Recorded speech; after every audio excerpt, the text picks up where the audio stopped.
చంద్రాపురం గ్రామం నిశ్శబ్దంతో కమ్మేసింది. అరణ్యం వైపు భయపు చూపులు చూస్తున్నాయి. వీరు దీపం వెలుగులో తాత మాటలు జ్ఞప్తికి తెచ్చుకుంటూ సంకల్పం కట్టుకున్నాడు. నగ్న పాదాలతో అడవిలోకి అడుగేస్తూ వీరు వెనకటి శబ్దం గట్టిగా మారింది. అమావాస్య రాత్రి ఆకాశం నల్లని కప్పుల్లాగా, దూరంలో మర్మమైన గుసగుసలు వీరును చుట్టుముట్టాయి. నీలికాంతి ఆత్మలు కళ్ళు జ్వలిస్తూ భయపెట్టాయి. పొగమంచులో మాయమైపోయిన నీడలు, గజ్జల శబ్దం ప్రతిధ్వనిస్తూ ఉంది. తాత దీపం వెలుతురులో హెచ్చరించాడు, ఈ అరణ్యం శపిస్తుంది అని. రెండు ఆత్మలు దూసుకొచ్చి వీరుని తాకాయి. ఉరుములు ఆకాశాన్ని చీల్చాయి. పాత వృక్షంపై మాయ ముద్రలు మెరుస్తున్నాయి. ఆత్మ గొంతులు పెరుగుతున్నాయి.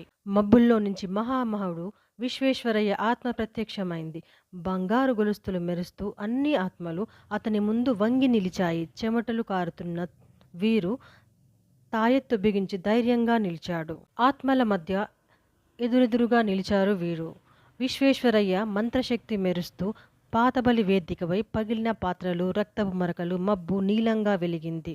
విశ్వేశ్వరయ్య చేయి ముందుకు చాపగానే తాయెత్తు ఎర్రకాంతి వెదజల్లింది. గ్రామస్తులు అడవి అంచున వణికిపోయారు. పిల్లలు తల్లిని గట్టిగా పట్టుకున్నారు. 7 ఆత్మలు మెరుస్తున్న గొలుసుతో బంధించబడి కళ్ళల్లో దుఃఖం నిండింది. అడవి కంపించింది.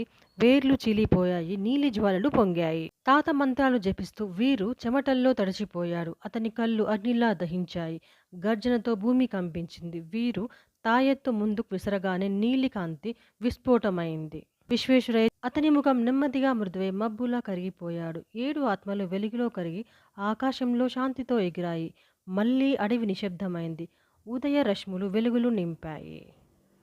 వీరు మోకాళ్లపై కూలి అలసటతో ఊపిరి పీల్చుకున్నాడు. ఆ గ్రామస్తులు అడవిలోకి అడుగుపెట్టి విముక్త ఆత్మల శాంతిని చూశారు. తాయెత్తు వెలుగులో వీరు తిరిగి గ్రామం చేరగా అందరూ గౌరవంగా చుట్టుముట్టారు. చంద్రాపురం ఉదయం సూర్యకాంతిలో మెరిసింది. శాపం తొలగిపోయింది.